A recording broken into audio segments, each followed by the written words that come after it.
João 14, de 1 a 14. Palavras do Senhor Jesus. Não se turbe o vosso coração. Credes em Deus, crede também em mim. Na casa de meu Pai há muitas moradas. Se assim não fora, eu vou-lhe teria dito, pois vou preparar-vos lugar. E quando eu for e vos preparar lugar, voltarei e vos receberei para mim mesmo, para que onde eu estou, estejais vós também. E vós sabeis o caminho para onde eu vou. Disse-lhe Tomé: Senhor, não sabemos para onde vais. Como saber o caminho? Respondeu-lhe Jesus: Eu sou o caminho e a verdade e a vida. Ninguém vem ao Pai senão por mim. Se vós me tivesseis conhecido, conhecerias também a meu Pai.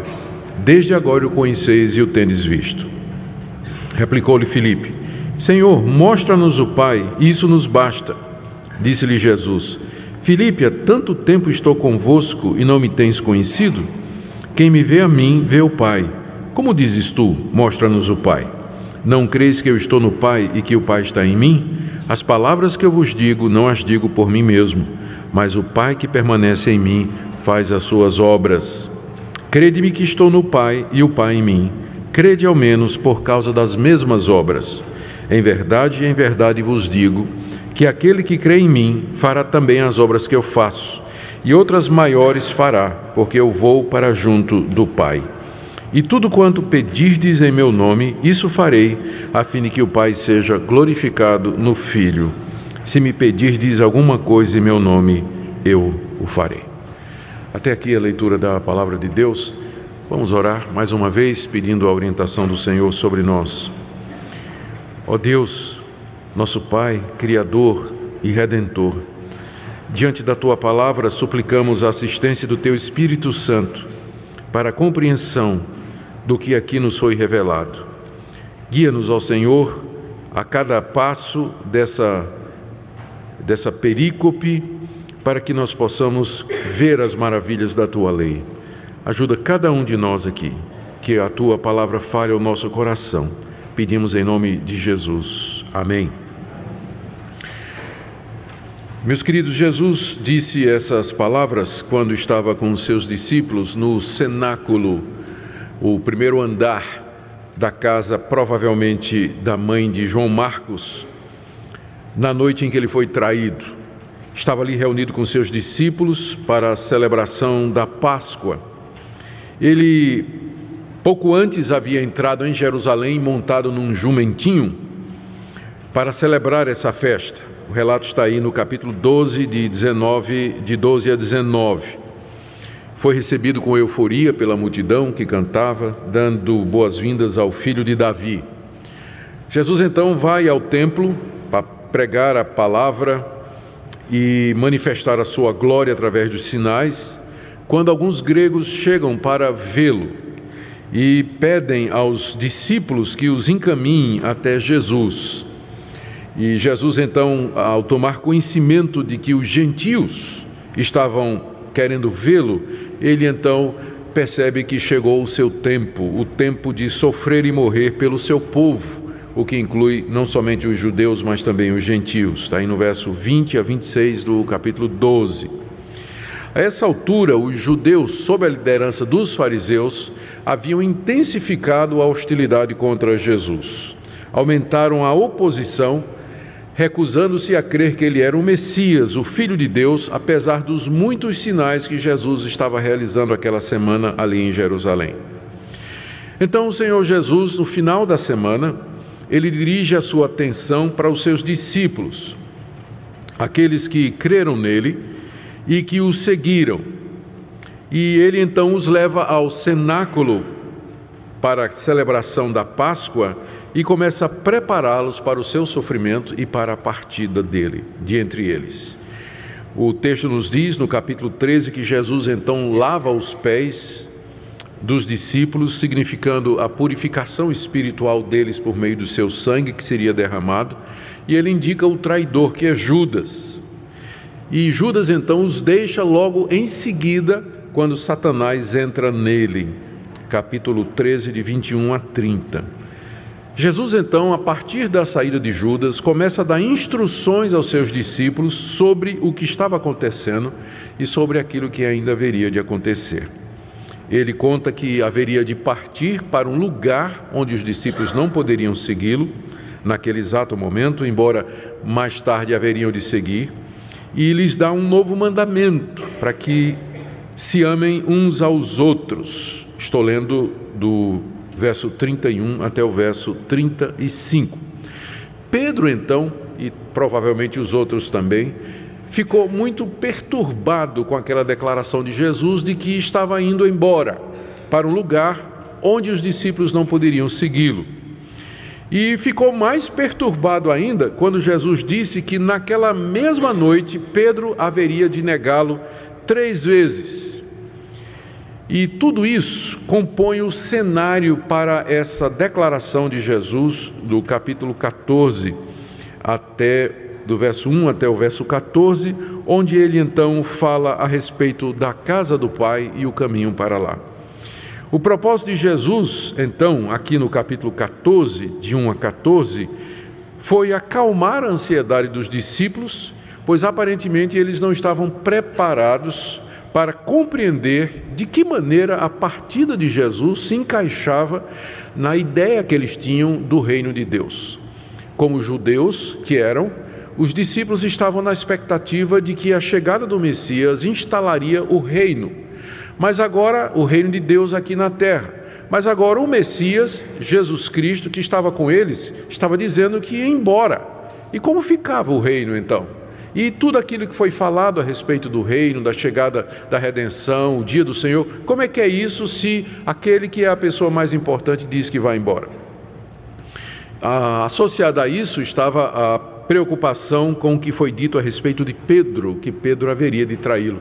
Como é que isso encaixava na escatologia, naquele esquema escatológico que eles tinham na cabeça?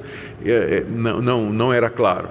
Então eles estão extremamente perturbados com as palavras de Jesus. Jesus, então, aqui nessa passagem, procura acalmá-los.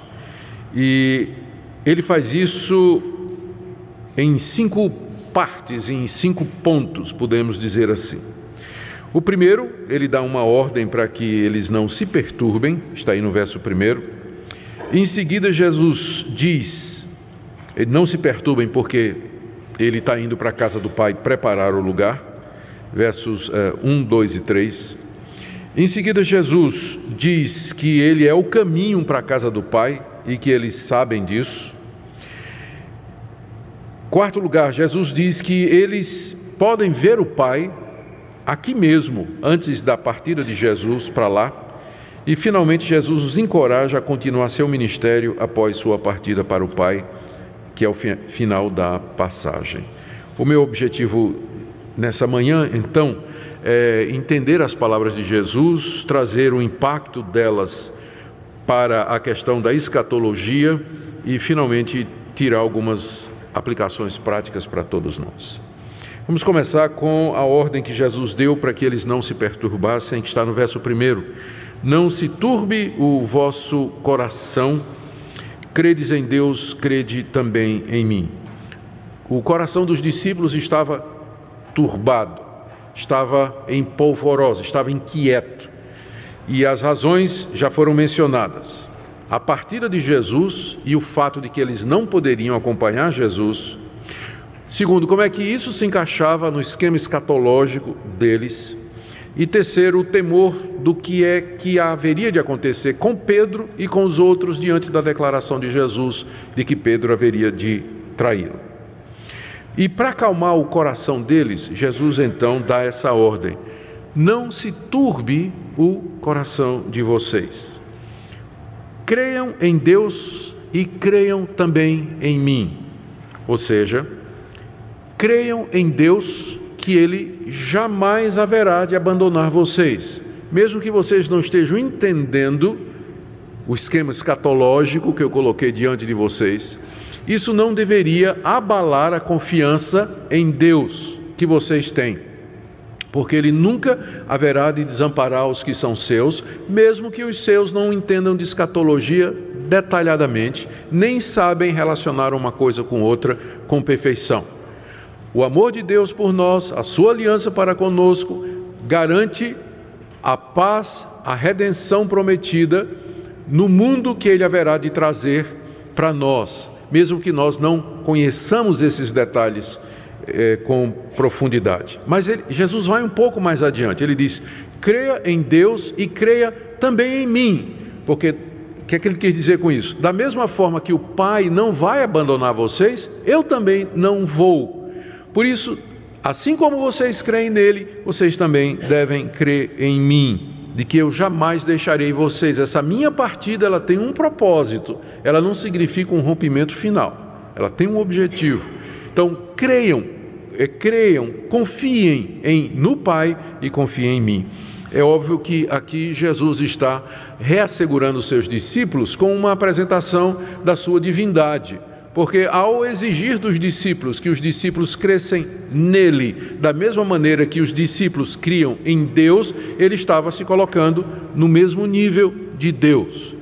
Ou seja, ele era digno de fé, tanto quanto Deus era digno de fé. A divindade de Jesus não poderia ser declarada em termos mais claros do que esses que estão aqui. Então, essa foi a primeira atitude do Senhor para acalmar o coração deles. Confiem em Deus, não fiquem preocupados, confiem também em mim, porque confiar no Pai é a mesma coisa de confiar em mim. Nós não haveremos de abandonar vocês. Em seguida, Jesus dá a razão pela qual o coração deles não deveria se perturbar, mediante a fé em Deus e nele mesmo. Está aí no verso 2 e 3, na casa de meu Pai há muitas moradas, se assim não fora, eu vos teria dito, pois vou preparar-vos lugar, e quando eu for e vos preparar lugar, voltarei e vos receberei para mim mesmo, para que onde eu estou estejais vós também. Não se turbe o vosso coração, porque na casa de meu Pai há muitas moradas. A casa do Pai aqui, a que Jesus se refere, em primeiro lugar, é a habitação de Deus, é onde Deus vive. A Bíblia, com frequência, usa linguagem espacial, geográfica, para descrever as coisas de Deus. Nós sabemos que Deus não mora em lugar nenhum. Deus está em todo lugar, Ele é onisciente. Deus não pode ser limitado a um determinado local. Contudo, a Bíblia, na maneira de se referir a Deus, para que nós possamos compreender e nos relacionar com Ele, fala de Deus em termos espaciais, como assim? Deus está sentado no trono. Deus não está literalmente sentado num trono, todos nós sabemos disso. O que a Bíblia quer dizer com isso é que Ele é rei. Ele governa sobre o mundo como um rei que está sentado num trono e domina sobre os seus súditos e sobre o seu país.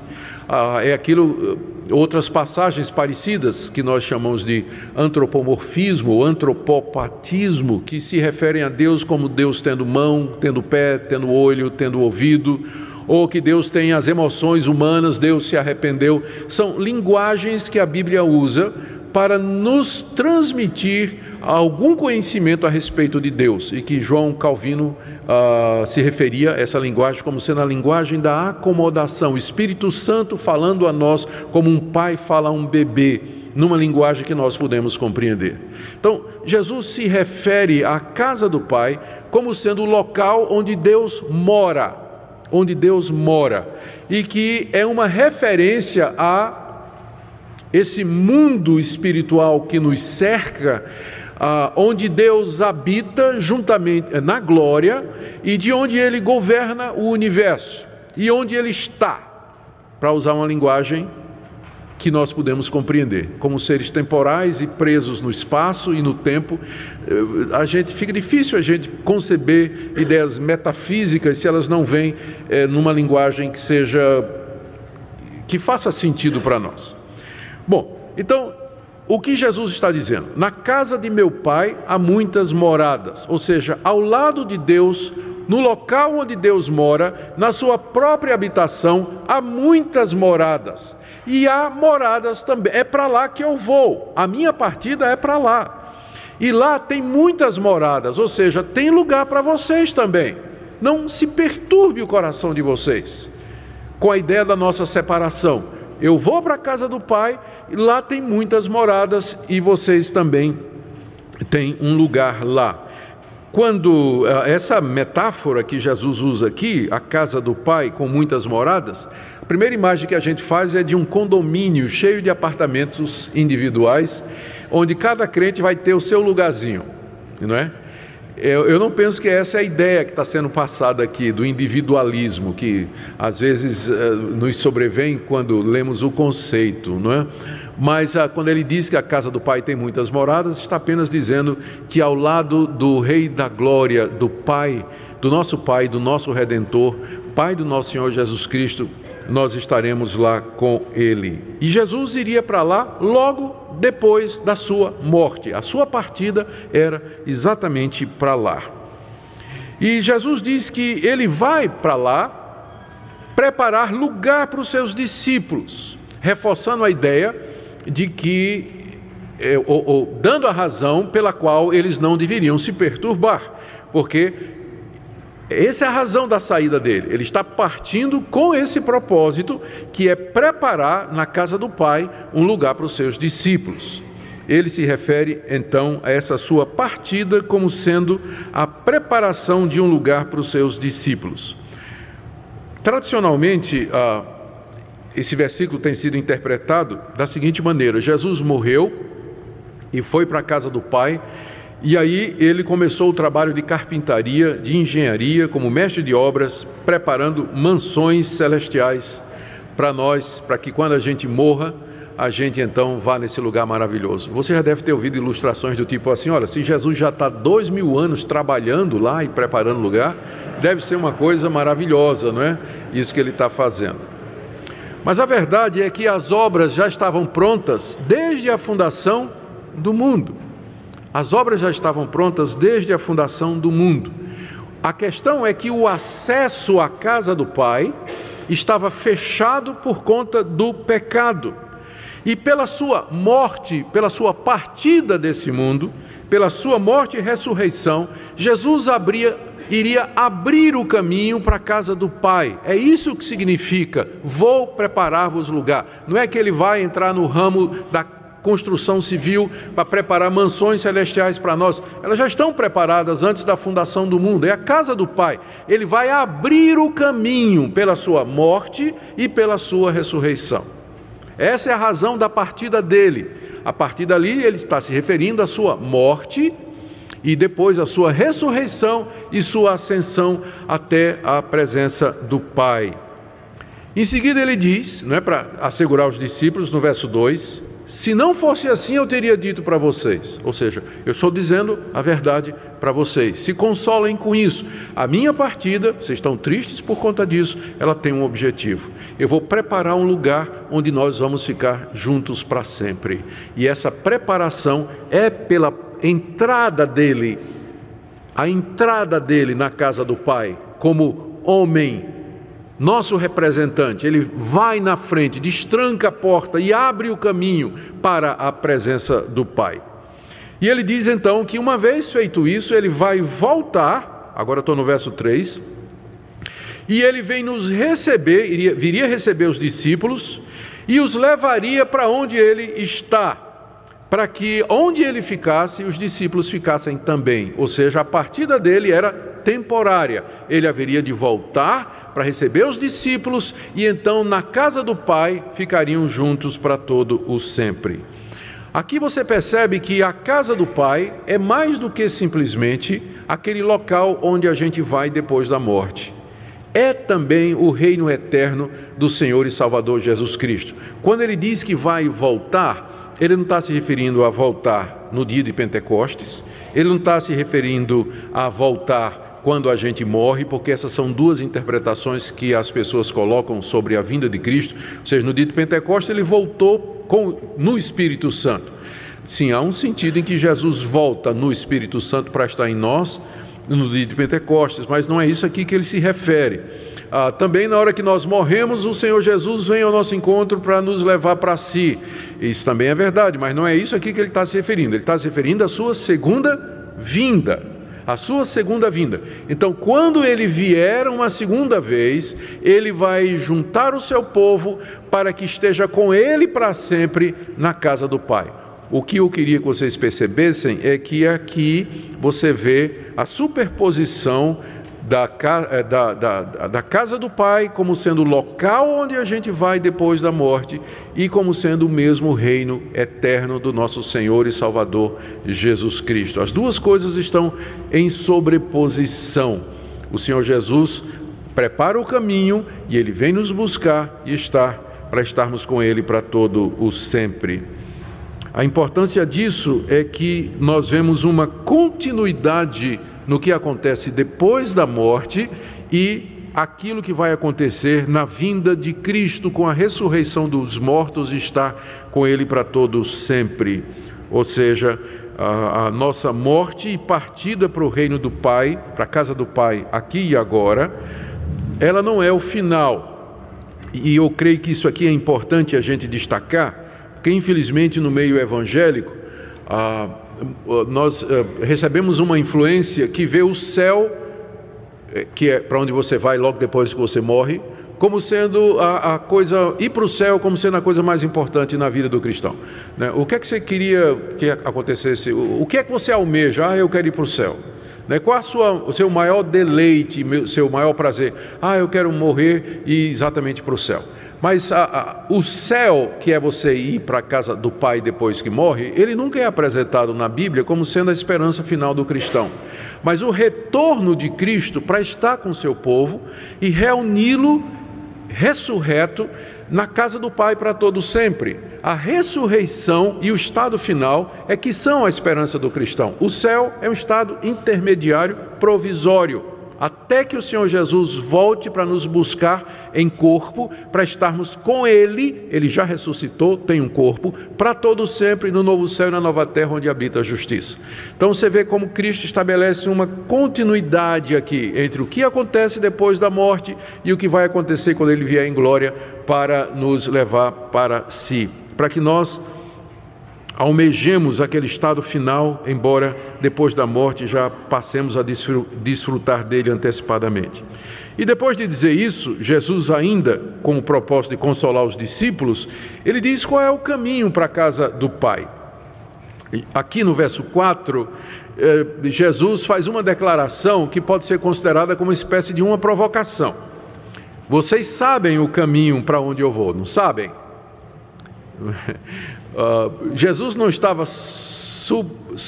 subestimando o conhecimento dos discípulos, ele não estava superestimando o conhecimento dos discípulos.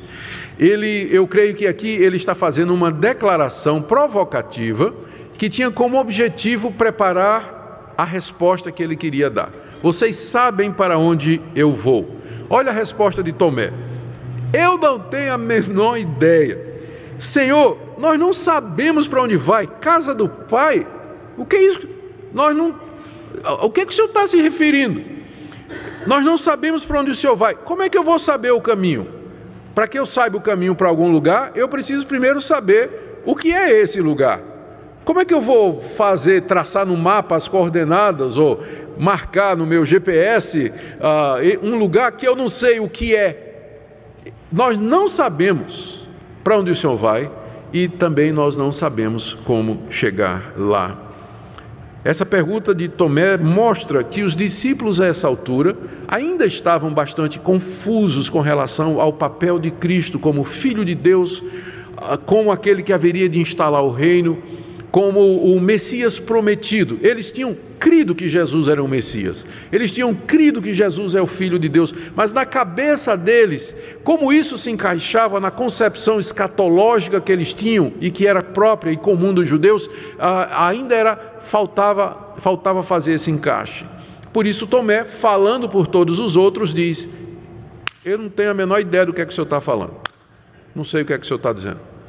E Jesus então responde nos termos que nós conhecemos, está aí no verso 6. Respondeu-lhe Jesus: eu sou o caminho e a verdade e a vida, ninguém vem ao Pai senão por mim. Tomé, eu sou o caminho. Eu não disse que eu ia preparar lugar? Pela minha morte e pela minha ressurreição e ascensão, eu sou o caminho, eu abro o caminho para a casa do Pai. Portanto, eu sou o caminho. É mediante a fé em mim e união comigo que você vai chegar na casa do Pai. Eu não somente sou o caminho, mas eu também sou a verdade. E eu sou a vida, que é o que vocês precisam. E é nisso que consiste a casa do Pai. Eu sou o caminho para lá, e não somente isso, eu sou a verdade que veio de Deus para esclarecer os seus corações e libertá-los da mentira e da escravidão do pecado. E eu sou a vida, que é necessário para que você viva eternamente e possa habitar na casa do Pai. Em outras palavras, Tomé, ninguém vem ao Pai, ninguém vai para a casa do Pai, senão por mim. Essa é a razão pela qual eu vim ao mundo, para abrir o caminho para a casa do Pai, para que vocês possam desfrutar a verdade e a vida eternamente, naquele lugar que já está preparado antes da fundação do mundo. E aí então ele mais uma vez declara a sua divindade no verso 7, dizendo assim: se você tivesse me conhecido, se você já tivesse compreendido quem eu sou, Tomé, e os demais, aqui você percebe que o discurso agora já é no plural, né? Até antes ele estava falando como se fosse a Tomé, mas agora o discurso já é plural. Se vocês, meus discípulos, tivessem me conhecido, já compreendido quem eu sou, as implicações disso, conheceriam também a meu Pai. Desde agora o conheceis e o tendes visto. Essa declaração de Jesus é extraordinária. Ele está dizendo aos discípulos: não precisa esperar para ir até a casa do Pai. Vocês já podem ver o Pai aqui e agora. Se vocês me conhecessem, vocês teriam conhecido ao meu Pai. E desde agora vocês já o conhecem e o viram. Não precisa esperar para chegar na casa do Pai, para conhecê-lo, desfrutar da comunhão com Ele, vê-lo. Porque vocês podem fazer isso em mim. E é claro, isso explodiu na cabeça dos discípulos, né? Como é que... Agora é que a confusão aumentou. Mas aí o Felipe teve uma brilhante ideia. No verso 9, né? No verso 8, depois dessa declaração, Felipe teve uma brilhante ideia. Ele disse: Senhor, então mostra-nos o Pai, isso basta. Então faz o seguinte, porque essa é a essência de ir para a casa do Pai. O que vai acontecer na casa do Pai que é tão maravilhoso? É ver o Pai, que aqui na Bíblia significa gozar de comunhão com Ele, compreendê-lo, estar face a face com Deus, eternidade afora, para o louvor da sua glória, ver o Pai. É isso que vai acontecer lá na casa do Pai.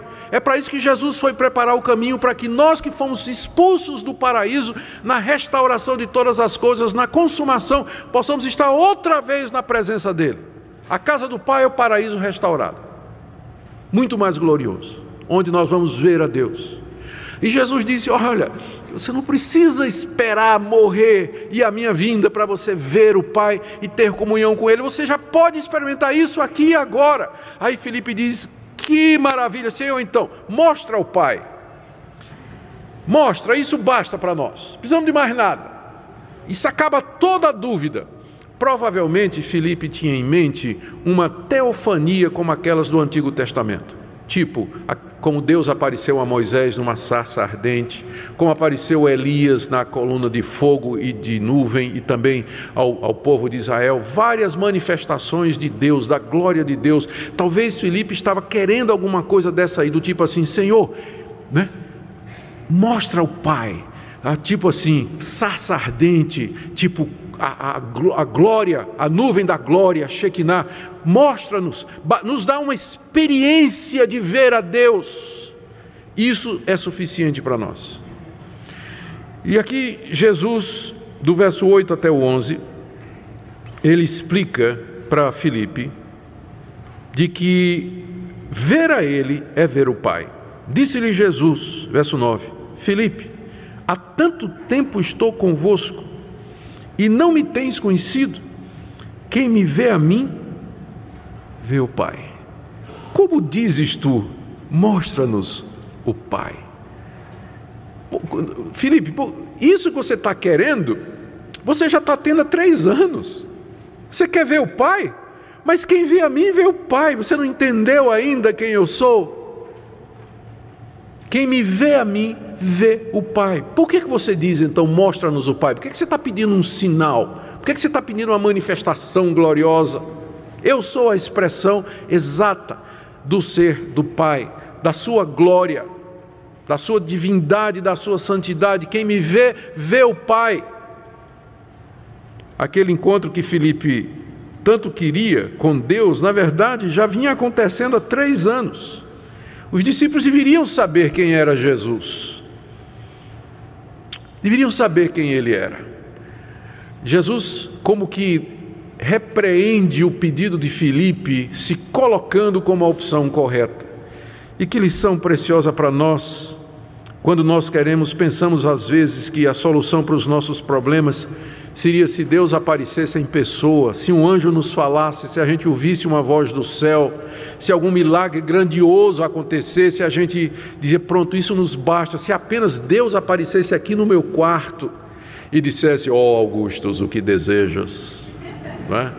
É que se Deus fizesse isso, seria a solução para todos os meus... Você não já se sentiu assim? Porque esse pedido de Filipe, eu creio que é o pedido de todos nós. Mostra-nos o Pai. Eu quero ver alguma coisa, Deus, porque andar pela fé é duro. Andar pela fé é difícil. Não vejo, não sinto, não toco, não ouço, não provo. Então, de repente, se o Senhor pudesse dar uma manifestação gloriosa, isso, quem sabe, resolveria tudo. Com a resposta de Jesus, não, filho, é pela fé mesmo. Quem me vê, vê o Pai. Então, é pela fé. E não são poucos que entram por esse caminho de quererem uma demonstração sobrenatural da glória de Deus, quando o caminho de Deus é que seja sempre pela fé. Somos, por enquanto, privados da casa do Pai. Somos privados de vê-lo face a face, mas não da sua companhia, não de estar com Ele. Pela fé em Jesus, nós aqui e agora já podemos desfrutar da comunhão com o Deus, cuja presença nos será dada plenamente quando o Senhor Jesus voltar. Isso aqui, queridos, nos ajuda também a nos realizar, a nos conscientizar de que, ao mesmo tempo que os nossos corações são dirigidos para o futuro e para a glória do Senhor na sua vinda, ao mesmo tempo a Escritura já nos assegura aqui e agora que nós podemos desfrutar antecipadamente das bênçãos do reino futuro e do mundo que se aproxima. Isso, com frequência em escatologia ou na teologia bíblica, é chamada do agora, mas do ainda não. Agora nós já podemos desfrutar e ver o Pai. Agora nós já temos a vida eterna. Agora já temos a presença de Jesus pela fé conosco, mas ainda não plenamente, porque Ele ainda voltará para nos buscar e estaremos com Ele plenamente lá na casa do Pai. Muito bem. A última coisa que Jesus faz para confortá-los é dar a eles uma missão que ultrapassaria qualquer coisa que eles imaginassem àquela altura. Do verso 12 a 14, Jesus diz que deseja, depois da sua partida, que os discípulos façam as mesmas obras que ele fez. Que eles façam as mesmas obras que ele fez. Não, na verdade, até maiores. Veja como ele diz aqui no verso 12. Em verdade, é isso mesmo. Verso 12, em verdade vos digo, que aquele que crê em mim, fará também as obras que eu faço, e outras maiores fará, porque eu vou para junto do Pai. O Senhor Jesus tinha dito, depois de respondendo a Filipe e aos demais discípulos, que quem o visse, via também o Pai. E aí ele apela para que os discípulos creiam nele, creiam nisso. E ele dá 2 evidências. No verso 10, Ele diz: não creis que eu estou no Pai e que o Pai está em mim, que nós estamos um no outro e que ver um é ver o outro? Crede ao menos, no verso 10 ainda, as palavras que eu vos digo, não as digo por mim mesmo, mas o Pai que permanece em mim faz as suas obras. Crede que estou no Pai e que o Pai em mim, e o Pai em mim, crede ao menos por causa das mesmas obras. Jesus ele pede que os discípulos creiam nele, porque crer nele é crer no Pai, vê-lo é ver o Pai, e ele dá duas evidências para isso. Primeiro, as palavras que Jesus falou, as palavras que eu tenho falado para vocês. Essas palavras não eram palavras dele, mas eram palavras do Pai. Jesus se refere ao seu ensino, à revelação que ele trouxe da parte de Deus, a respeito do mundo, a respeito das pessoas, a respeito de Deus, do reino futuro. Jesus aqui como o profeta, no ofício de profeta, aquele que revela a vontade do Pai, aquele que é o Logos, a palavra de Deus. A palavra que ele estava falando era a palavra de Deus. Então, essa era a primeira evidência que ele apresenta da sua divindade e para que os discípulos crescem nele. Mas ele apresenta uma segunda também. Ele diz: se vocês não querem crer nas palavras, então creiam nas obras que vocês me viram fazer durante esses 3 anos. E, sem dúvida, essas obras aqui que Jesus se refere, não se refere aos milagres que ele fez, não há dúvida disso, mas não exclui outras ações de Jesus durante o seu ministério. E agora ele afirma aos discípulos que quem crer nele vai fazer as mesmas obras que ele fez e fará ainda maiores. Ou seja, Jesus delega aos seus discípulos a continuidade do ministério. Eu vou para o Pai, mas vocês que creem em mim continuarão aqui e vocês vão fazer as mesmas obras que eu fiz. Na verdade, vocês vão fazer até mais. Isso aqui é importante para nós, já em primeiro lugar, para ver que a Escritura, quando ela nos dá a esperança do futuro, ela não descuida do presente. Vocês vão aguardar a minha vinda para a consumação, mas enquanto isso vocês vão trabalhar, vocês vão fazer as mesmas coisas que eu fiz, vocês vão dar continuidade ao meu ministério. Uma igreja que é orientada escatologicamente não significa uma igreja que é desvinculada do presente, do momento e das necessidades desse mundo, mas é uma igreja que também está envolvida no ministério aqui. Então, a questão agora que nós temos que responder o que é que Jesus exatamente queria que os discípulos fizessem ao dizer que eles deveriam fazer as mesmas obras? Verso 12: em verdade vos digo que aquele que crê em mim fará também as obras que eu faço e outras maiores fará, porque eu vou para junto de meu Pai. Então, o que significa as obras aqui? Nós entendemos que as obras a que Jesus se refere são todas aquelas ações que ele exerceu durante o seu ministério. Seus sinais, seu ensino, sua ajuda aos pobres, sua compaixão para com os necessitados, sua vida de perfeita obediência diante do Pai. É isso que ele fez. Note que a palavra obras ela é bem ampla. Ela não pode significar apenas os milagres que Jesus tinha feito, mas todo o seu comportamento enquanto homem debaixo da obediência de Deus aqui nesse mundo. Os discípulos estariam aptos a fazer isso pela fé nele. Aquele que crê em mim fará as obras que eu faço. É importante aqui a gente definir o que é que Jesus quer dizer com aquele que crê em mim.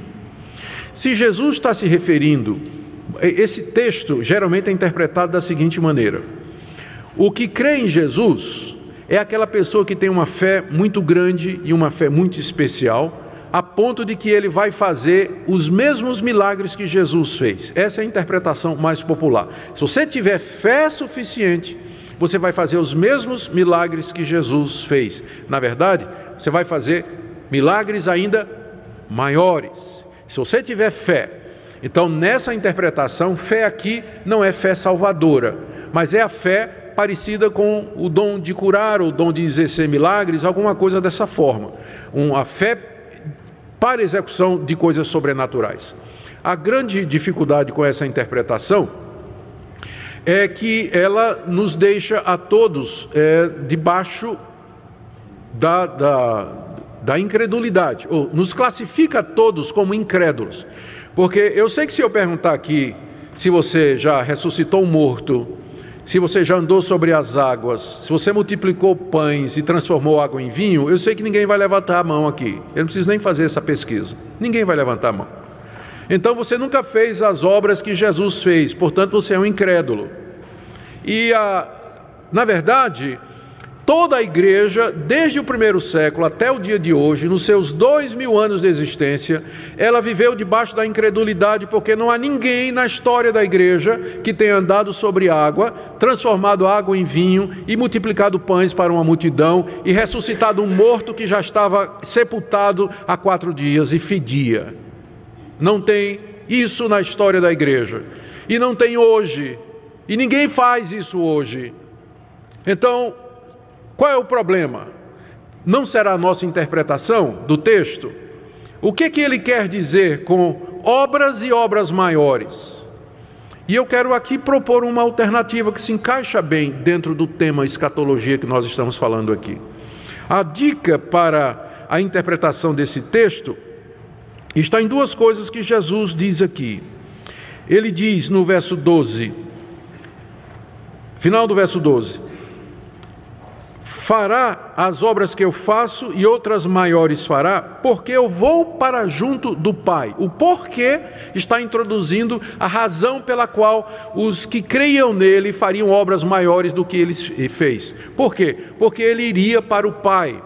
E isso significa, Jesus está falando da sua ressurreição, da sua ascensão, da sua entronização à mão direita do Pai, quando ele recebe todo o poder no céu e na terra, e agora ele manda o Espírito Santo, que vem sobre a igreja, e através da igreja, o Cristo ressurreto, pelo poder do Espírito Santo, faz obras maiores do que ele fez quando estava encarnado no período de humilhação. Pensa bem, durante 3 anos Jesus estava limitado. Ele ministrou a uma faixa geográfica muito pequena ali na Palestina. Quando ele terminou o ministério dele de 3 anos, ele tinha 12 discípulos. Um traiu, 2, outro negou e 10 fugiram, quando ele foi crucificado. Quando os discípulos se reorganizaram e se reuniram, havia 120 deles, ali naquele dia em que Pentecostes veio. Então é evidente que quando Jesus diz aos discípulos, vocês vão fazer obras maiores do que as que eu fiz, porque eu vou para o Pai, ele estava dizendo que ele estava fazendo um contraste entre aquilo que ele fez enquanto encarnado, no estado de sujeição e humilhação e esvaziamento, com o estado de exaltação e glória que lhe viria depois que ele fosse para a casa do Pai. E as obras do Cristo ressurreto através da igreja pelo Espírito Santo são muito maiores do que o tempo em que ele estava aqui resumido. Para começar, Cristo salvou 3.000 pessoas no dia de Pentecostes através de um sermão de Pedro. Jesus tinha 120 pessoas, depois de passar 3 anos pregando, ele tinha 120 pessoas que o seguiram. Com um único sermão, Pedro trouxe 3.000 para o reino de Deus. E era, na verdade, o Cristo exaltado, trabalhando pelo Espírito Santo através de Pedro.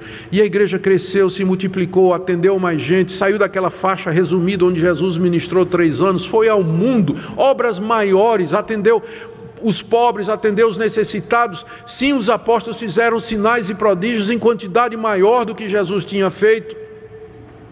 É nesse sentido, ele foi para o Pai, foi glorificado, e agora no estado de exaltação, Cristo continua a agir nesse mundo através da sua igreja. Então o que ele está dizendo é o seguinte, para os discípulos: não desanime, não se turbe o coração de vocês, a minha partida é melhor para vocês, porque eu vou para a casa do Pai, vou abrir o caminho, vou receber o Espírito Santo, vou derramar o Espírito Santo sobre vocês. É que o tempo não dá para falar agora, mas imagine, adivinhe qual é o assunto que vem logo em seguida depois desse sermão. A chegada do Consolador. Jesus começa a falar na chegada do Consolador. Primeira razão, então, pela qual ele disse: vocês vão fazer as mesmas obras e maiores, é porque ele ia para o Pai receber a glória e o poder, e pela igreja, pelo Espírito, ele continuaria o seu ministério como ele continua até o dia de hoje. Segunda razão que ele dá, está no verso 13: tudo quanto pedirdes em meu nome, isso farei, a fim de que o Pai seja glorificado no Filho. O que Jesus está dizendo em segundo lugar é: o que vocês pedirem, eu darei. Agora, essa é outra passagem que é interpretada muito errado, né? As pessoas pensam assim, que isso aqui é um cheque em branco que Deus está dando para nós, e eu posso preencher ali a quantidade que eu quiser.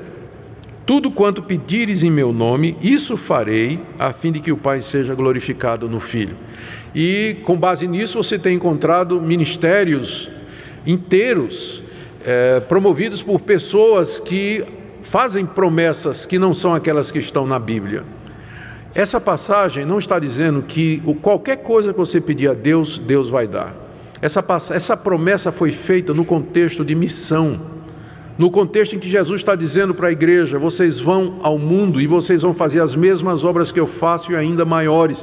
E nesse contexto, o que vocês pedirem para o avanço dessas obras, para a feitura dessas obras, para que elas aconteçam e alcancem o mundo, isso eu farei. É uma promessa de que Cristo, é aquela promessa que ele fez lá no final do Evangelho de Mateus. Eis, quando ele disse para os discípulos: irem por todo o mundo, pregar o Evangelho a toda criatura, eis que eu estou convosco todos os dias até a consumação dos séculos. É isso que ele está dizendo aqui. O que vocês pedirem no contexto de cumprir a missão da igreja, fazer as obras, isso eu vou fazer. Não pense que isso aqui é uma promessa individual, que Deus vai lhe dar tudo o que você quer. E às vezes a gente pede mal para gastar nos nossos deleites, não é como Tiago diz no capítulo 4, mas é uma promessa de bênção na obra missionária. Então, em resumo, Jesus continuaria sua obra, mesmo depois de voltar para o Pai. Estando já glorificado, essa obra vai ser ainda mais grandiosa, porque o estado de glorificação é superior ao estado de humilhação. Nesse sentido, ele usaria seus discípulos para isso, enviaria o Espírito Santo com poder e glória e responderia às orações. Por meio das orações, ele haveria de levar avante o seu ministério. Com isso, os discípulos seriam capazes de alcançar o mundo, um grande número de pessoas para o reino, e viveriam a vida de Jesus aqui nesse mundo. Eu quero terminar com 5 conclusões. Primeiro, a maneira da Bíblia consolar os cristãos em provação é dirigir seus corações e mentes ao reino futuro. Não se turbe o vosso coração. Pensa na casa do Pai. Pensa na casa do Pai.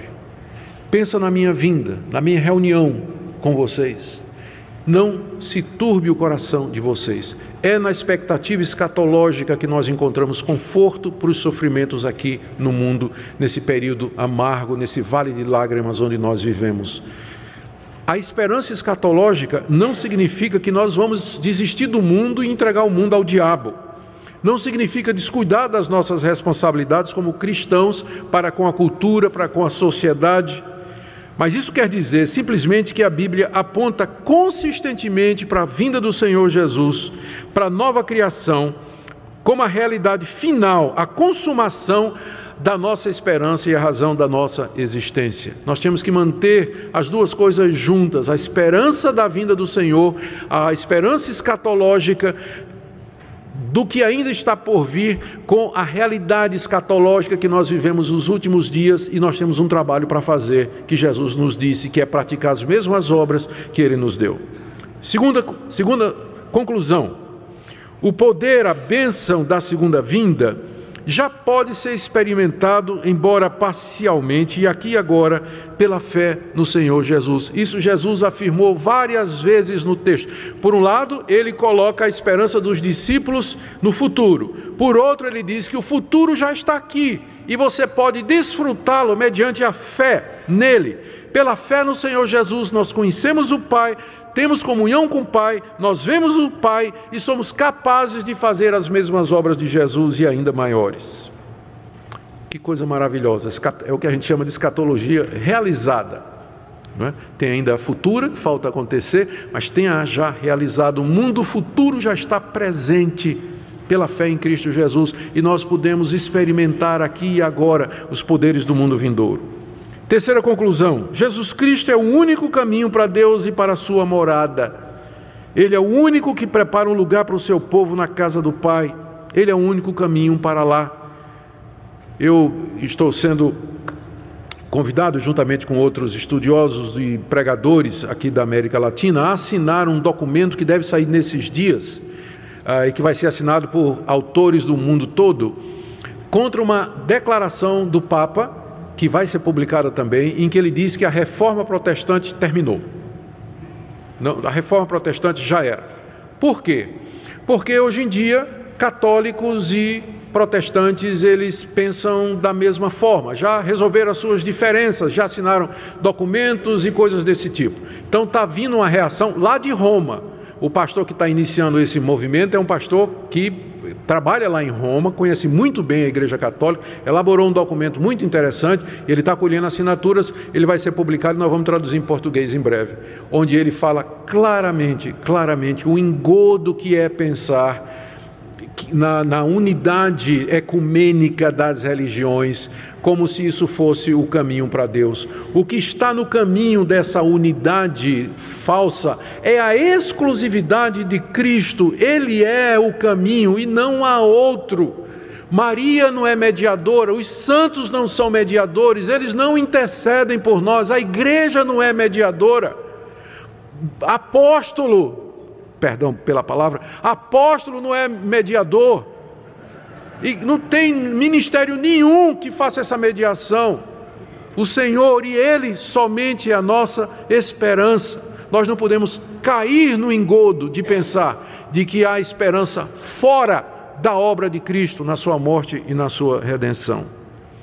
Quarta aplicação: o texto é muito claro quando nos mostra que a essência da vida eterna é conhecer Deus em Cristo Jesus. Jesus é a manifestação visível e material de Deus, exatamente aquilo que Tomé pedira.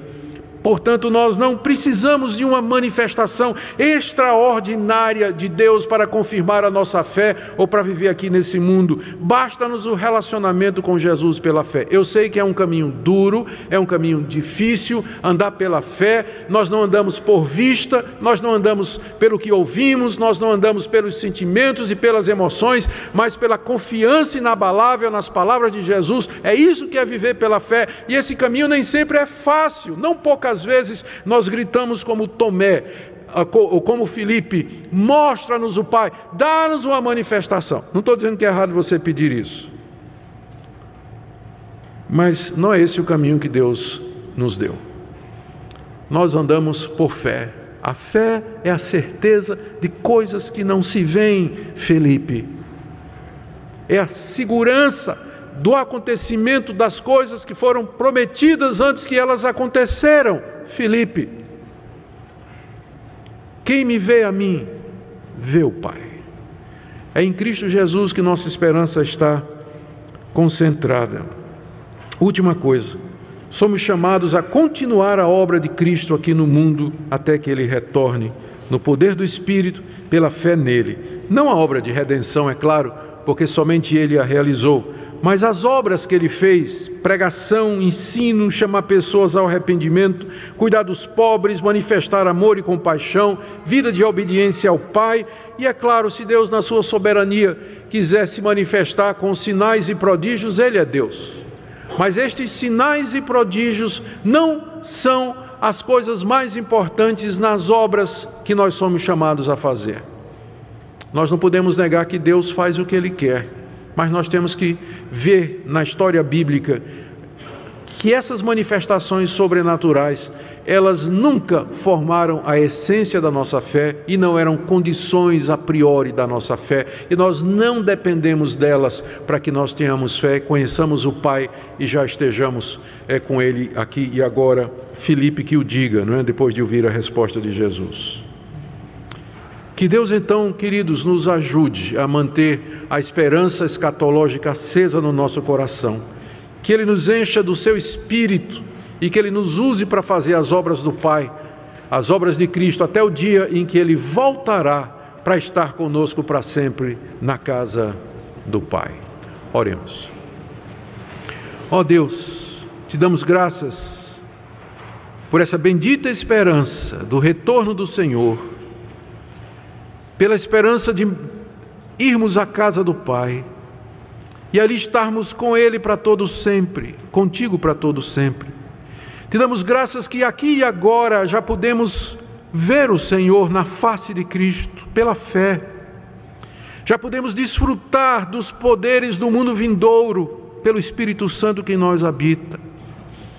Pedimos, ó Pai, que o Senhor nos ajude a fazer as obras que Teu Filho começou, alcançando pessoas, ajudando os pobres, tendo compaixão dos pecadores, ensinando, sendo fiel a Ti. E se Te apraz, ó Deus, intervém sobrenaturalmente quando Te convier. Pedimos, ó Pai, que nos faças uma igreja cheia de esperança e de obras aqui nesse mundo, pela fé em Cristo Jesus, por meio de quem nós oramos agora. Amém.